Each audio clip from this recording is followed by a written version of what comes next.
अरे बहुत जोर की प्यास लगी है। जल्दी से पानी पी लेता हूँ। अरे रुको, तुम यहाँ क्या कर रहे हो? मैं तो यहाँ पानी पीने आया हूँ। इस तालाब से पानी पीने की गलती बिल्कुल भी ना करना। क्यों, ऐसा भी क्या हो गया? क्या तुम्हें नहीं पता? इस तालाब में एक खूंखार मगरमच्छ है जो कि तकरीबन जंगल के आधे जानवरों का शिकार कर चुका है। इसीलिए सभी जानवर जंगल छोड़कर जा रहे हैं। तुम्हें भी यहाँ नहीं रुकना चाहिए, कहीं इस मगरमच्छ का अगला शिकार तुम ना बन जाओ। अरे अच्छा हुआ जो तुमने मुझे बता दिया। चलो मैं भी तुम्हारे साथ चलता हूँ। ये बोलकर हिरन और जेबरा वहां से चले जाते हैं और उनके जाते ही मगरमच्छ तालाब से बाहर निकल आता है। अरे ये क्या, लगता है सभी जानवरों को मेरे बारे में पता चल गया है। और पता चलेगा भी क्यों नहीं, आखिरकार मैं इस जंगल के आधे जानवरों को जो खा चुका हूँ। अब तो मेरे खौफ से शेर भी यहाँ से तालाब का पानी नहीं पीता। मगर ये सब ठीक नहीं। अगर यहाँ तालाब पर कोई जानवर भी नहीं आएगा तो मैं शिकार किसका करूँगा? ऐसे तो मैं भूखा ही मर जाऊँगा। ऐसा करता हूँ, अब मैं इस जगह को छोड़ देता हूँ और किसी नई जगह पर जाता हूँ जहाँ मुझे खाने को बहुत सारा शिकार मिले।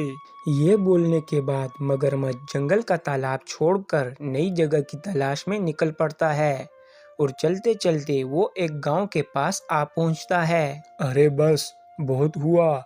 इतना चलने के बाद मैं अब बहुत थक चुका हूँ और मेरी भूख भी बढ़ती जा रही है। इस गांव में कोई गाय बकरी तो खाने को मिल ही जाएगी। इतने में अचानक से मगरमच्छ की नज़र खेतों में सोए हुए एक आदमी पर पड़ती है। अरे ये क्या, एक इंसान! ये तो सोया हुआ है। क्यों ना मैं इसे ही खा लूं। लेकिन अगर और इंसानों को पता चला तो फिर वो मुझे जिंदा नहीं छोड़ेंगे। पहले यहाँ आगे पीछे देख लूं, कोई है तो नहीं। वैसे यहाँ तो मुझे कोई भी नहीं दिख रहा। यही अच्छा मौका है अपनी भूख मिटाने की। इसी बहाने इंसान का मांस भी चख लूंगा। पहले मैंने कभी कोई इंसान नहीं खाया। ये बोलने के बाद मगरमच्छ जाता है और उस खेतों में सोए बेफिक्र आदमी को पूरा का पूरा आराम से निगल जाता है। अरे वाह, इंसान का मांस तो बहुत ज़्यादा लजीज होता है। क्यों ना मैं कुछ दिन यहीं रुककर कुछ और इंसानों का शिकार कर लूं। जब इंसानों को मेरे बारे में पता चलेगा तो ये जगह छोड़कर मैं किसी और नई जगह चला जाऊंगा। लेकिन यहाँ पर भी रुकने के लिए मुझे कोई नदी देखनी होगी। पानी के करीब आसानी से शिकार मिल जाता है। ये बोलने के बाद मगरमच्छ गांव की नदी ढूंढता है और उस नदी में ही अपना डेरा डाल देता है। और वहाँ दूसरी तरफ, अरे मोंटी, जाओ और देखो, तुम्हारे भैया सुबह से खेतों में गए हैं और अभी तक नहीं आए। कहीं फिर से खेतों में सो ही ना गए हों। जाओ उन्हें जल्दी से बुला कर लाओ। ठीक है भाभी, मैं अभी जाकर देखता हूँ। ये बोलने के बाद मोंटी खेतों की तरफ जाता है, लेकिन वहां पहुंचकर जब देखता है तो वहां कोई भी नहीं होता। भाभी, मैंने भैया को खेतों में और आगे पीछे बहुत देखा, लेकिन वो मुझे नहीं दिखे। अरे आखिर वो गए कहाँ? रात हो चुकी है और वो अभी तक घर नहीं आए। ऐसा तो पहले कभी नहीं हुआ। इस सब में रात गुजर जाती है और अगले दिन सुबह मोंटी गांव के सरपंच के पास पहुंच जाता है। अरे मोंटी बेटा, कैसे हो? सुनाओ, इतनी सुबह सुबह यहाँ कैसे आना हुआ? सरपंच जी, मैं बहुत परेशान हूँ। क्या हुआ मोंटी बेटा, सब ठीक तो है? नहीं सरपंच जी, कुछ भी ठीक नहीं। कल सुबह भैया खेतों में काम के लिए गए थे, लेकिन वो अब तक लौट कर नहीं आए।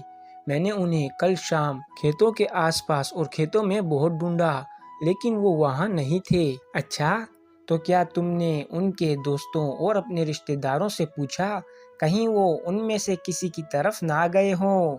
सरपंच जी, मैंने सब रिश्तेदारों के घर में जाकर पूछ लिया और भैया के दोस्तों से भी पूछ लिया, लेकिन उनमें से किसी ने भी उनको कहीं भी नहीं देखा। और भैया कुछ भी हो जाए, शाम होने से पहले पहले घर आ जाते थे। पता नहीं अचानक से ऐसा क्या हुआ और वो कहाँ चले गए। अरे नहीं, ये तो बहुत चिंता की बात है।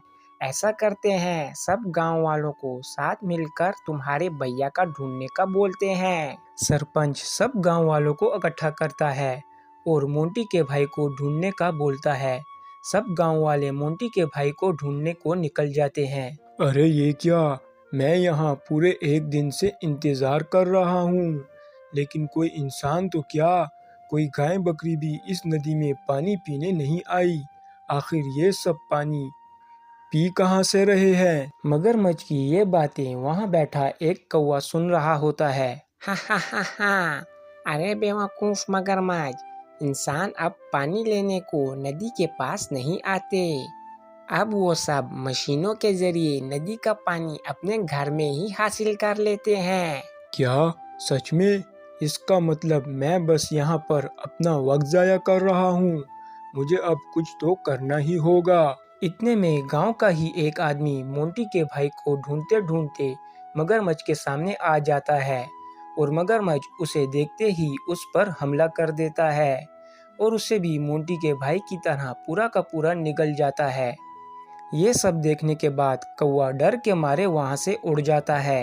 हा हा हा, लगता है वो कौवा मुझे झूठ बोल रहा था। अगली बार इसे आने दो, इसे मैं छोड़ूंगा नहीं। इस सब में एक दिन और गुजर जाता है।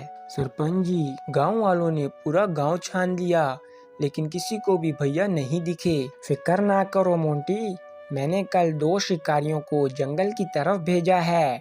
शायद तुम्हारे भैया जंगल की तरफ गए हो और रास्ता भटक गए हो। तुम चिंता ना करो, तुम्हारे भैया को हम ढूंढ लेंगे। इतने में अचानक से गांव का एक आदमी सरपंच के पास आता है। अरे सरपंच जी, मेरा भाई भी कल रात से घर नहीं आया। वो मोंटी के भाई की तलाश में नदी की तरफ गया था, लेकिन अब तक वो वापस नहीं आया। क्या गांव का एक और आदमी लापता हो गया? इतने में सरपंच के भेजे हुए शिकारी जंगल से वापस आ जाते हैं। सरपंच जी, हमने पूरा जंगल छान लिया, लेकिन हमें वहाँ कोई भी इंसान नहीं दिखा। सरपंच जी, इंसान तो क्या, जंगल का कोई भी जानवर हमें जंगल में नहीं दिखा। पता नहीं अचानक से सब जानवर कहाँ गायब हो गए। अरे आखिर ये सब हो क्या रहा है? गांव से अचानक 2 आदमी गायब हो गए और अचानक से जंगल के सभी जानवर भी गायब हो गए। सरपंच जी, गांव वालों का तो पता नहीं, लेकिन जंगल के जानवर सिर्फ और सिर्फ तभी जंगल छोड़कर जाते हैं जब जंगल में कोई बहुत ही खतरनाक और ताकतवर शिकारी जानवर आ जाए।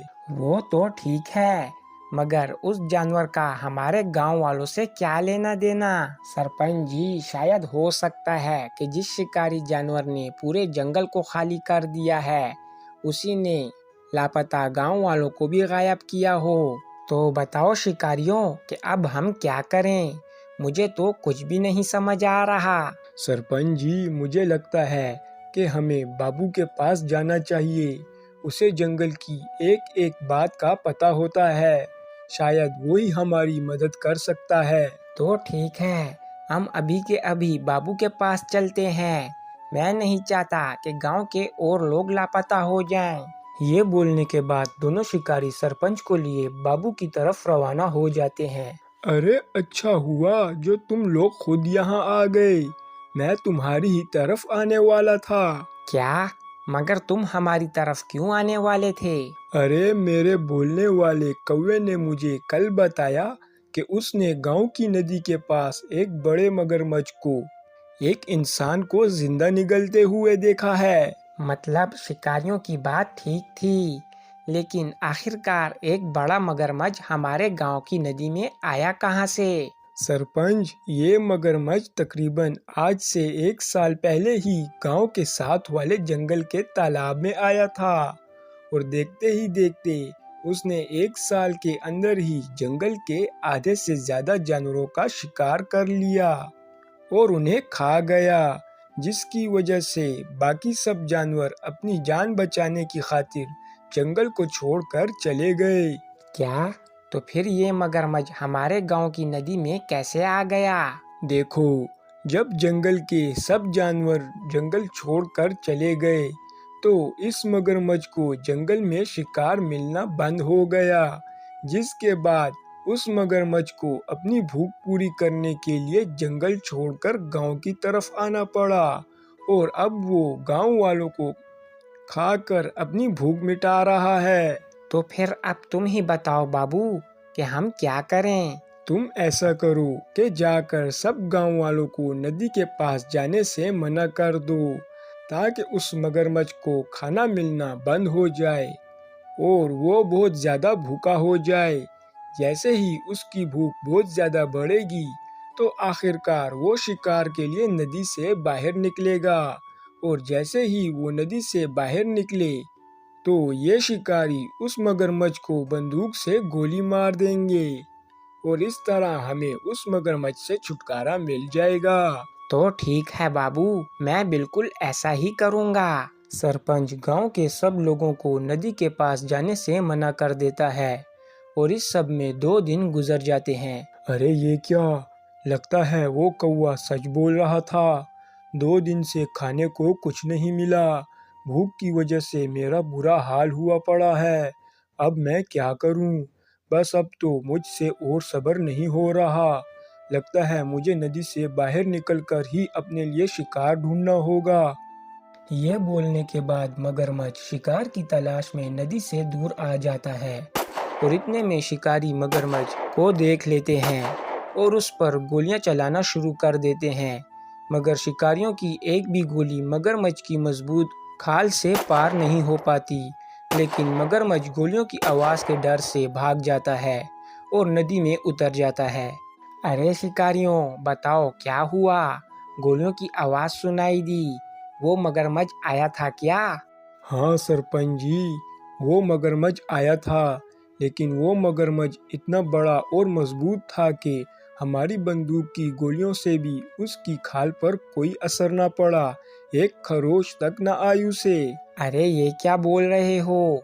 क्या सच में वो मगरमच्छ इतना मजबूत और ताकतवर है कि उस पर बंदूक की गोलियों का भी कोई असर नहीं? हाँ सरपंच जी, बिल्कुल ऐसा ही है। ऐसा करो, जल्दी से जाकर बाबू को बुलाओ, वो ही अब कोई रास्ता निकालेगा। सरपंच की ये बात सुनने के बाद शिकारी बाबू के पास पहुंच जाते हैं और उसे सारी बात बताते हैं और बाबू शिकारियों को एक बकरी का बच्चा देकर वापस भेज देता है। हाँ तो बताओ शिकारियों, क्या हुआ और बाबू कहाँ है? सरपंच जी, बाबू ने हमें ये बकरी का बच्चा दिया है और बाबू ने कहा है कि ये बकरी का बच्चा मगरमच्छ की नदी के पास ले जाकर छोड़ दो।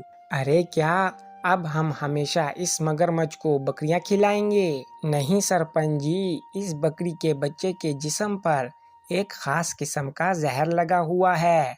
अगर मगरमच्छ ने इस बकरी के बच्चे को खा लिया तो इसके जिस्म पर लगा हुआ जहर उस मगरमच्छ के अंदर फैल जाएगा और वो मगरमच्छ मर जाएगा। अरे ये तो बहुत अच्छी बात है। मेरा मुंह क्या देख रहे हो?